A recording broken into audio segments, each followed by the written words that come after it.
Your Honor, you will not find anywhere in the pages of history, nowhere, any suggestion that the traditional definition of marriage across cultures, across time, had anything to do with homosexuality. Had nothing to do with it. You heard Mr. Olson this morning recount the background of the Loving decision by the Supreme Court in 1967. And up to that time, numerous states had laws on the books which prohibited interracial marriage.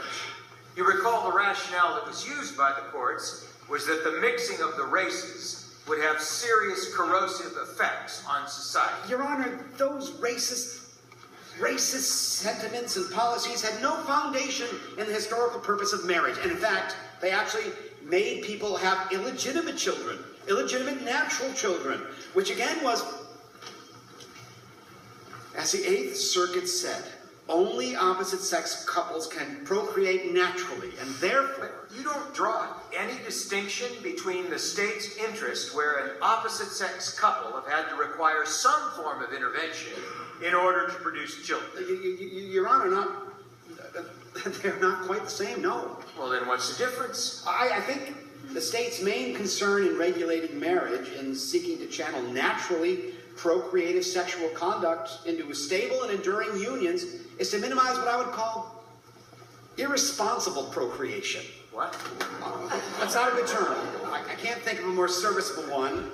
And that is procreation that isn't bound by social norms and often leads to children being raised by one parent or another, or sometimes neither parent. But my point was that there are a number of heterosexual couples who do not naturally procreate, who require the intervention of some third party or some medical assistance of some kind.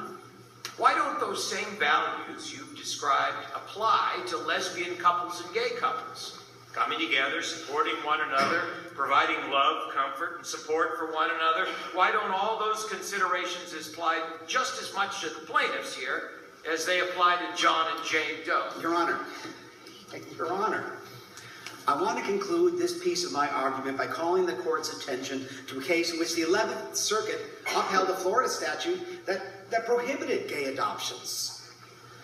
Taking all this information into account, the legislature could rationally conclude that a family environment with married opposite-sex parents remains the optimal social structure in which to bear children.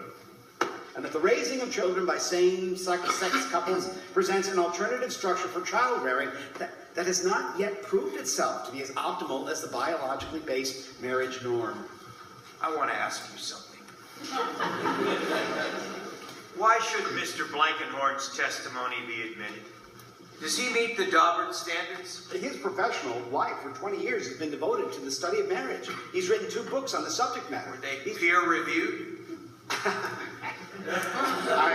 think the Ninth Circuit standards for qualifying an expert are particularly liberal. So, Your Honor, again, I didn't really come here particularly to re-argue that, but I do believe... All right.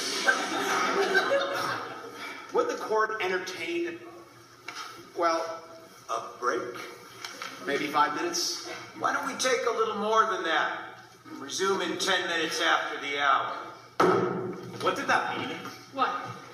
Irresponsible